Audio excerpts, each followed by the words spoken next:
selamat bertemu kembali dengan saya, Albert Wiyadi. Apakah Alkitab itu perlu direvisi? Ataukah biarkan saja begitu sampai kapanpun? Oke, saya berbicara dulu mengenai bahasa ya. Bahasa itu hidup ya, berkembang sesuai dengan ilmu pengetahuan atau penuturnya ya. Kalau ada membaca buku yang terbitan tahun 1920, kemudian Anda membaca buku yang di tahun 2022, kira-kira sama tidak? Untuk yang sekarang 2022 Anda akan lancar memahaminya. Tapi buku terbitan 1920 Anda banyak mengalami kesulitan. Baik ejaannya maupun juga arti kata tersebut. Karena itu berbeda, sudah berbeda. Ya. Di tahun ini, tahun 2022 sudah banyak kata serapan. Kemudian kata-kata yang baru, kata-kata yang dulu tidak ada. Ya. Tapi di tahun 1920 itu banyak kata yang sudah tidak terpakai saat ini.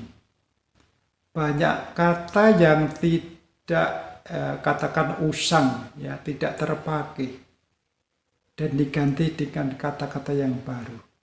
Gitu. Jadi itu artinya bahasa itu hidup. Hidup sesuai perubahan ilmu pengetahuan dan juga sesuai penuturnya. Begitu ya. Lah, Alkitab yang sekarang ini ya bahasanya seperti itu. Coba dibiarkan 1000 tahun lagi.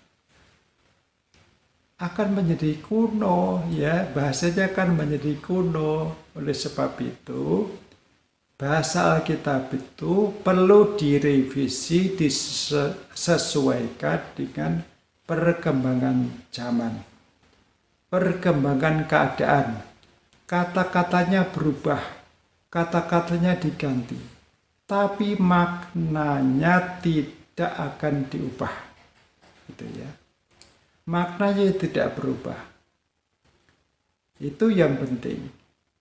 Nah, setiap orang bisa memahami kitab suci itu.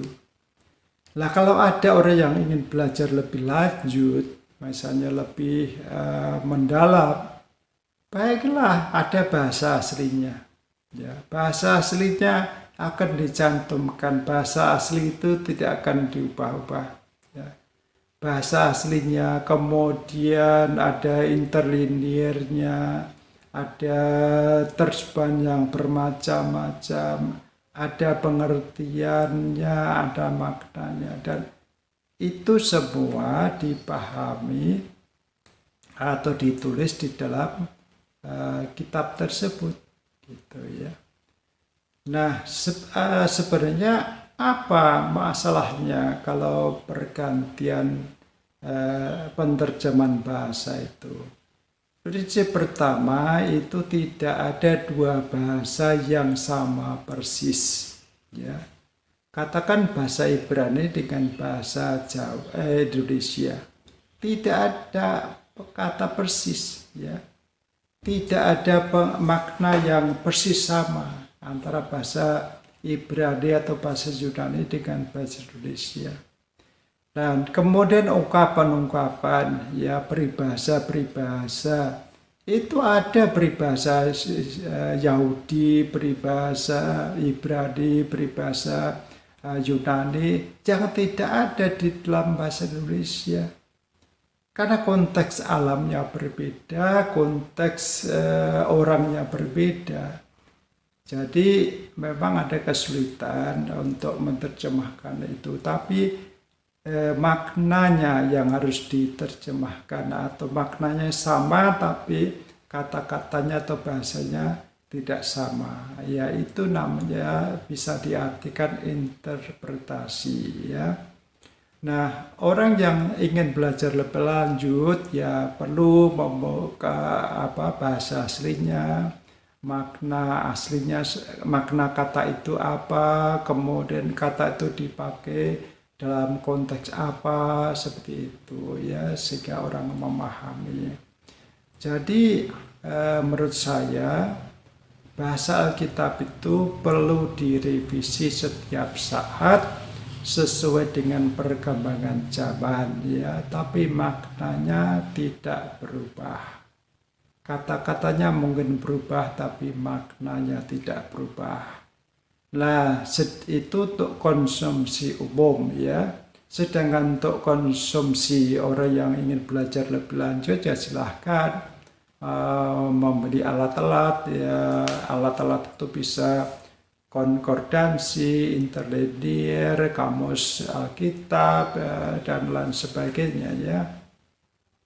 Sehingga dia mengerti apa yang dimaksudkan ya. Tapi untuk orang umum itu perlu mengetahui terjemahan Alkitab seperti apa dan memahami maknanya. Oke ya. Semoga ini menjadi berkat bagi kita semua. Amin.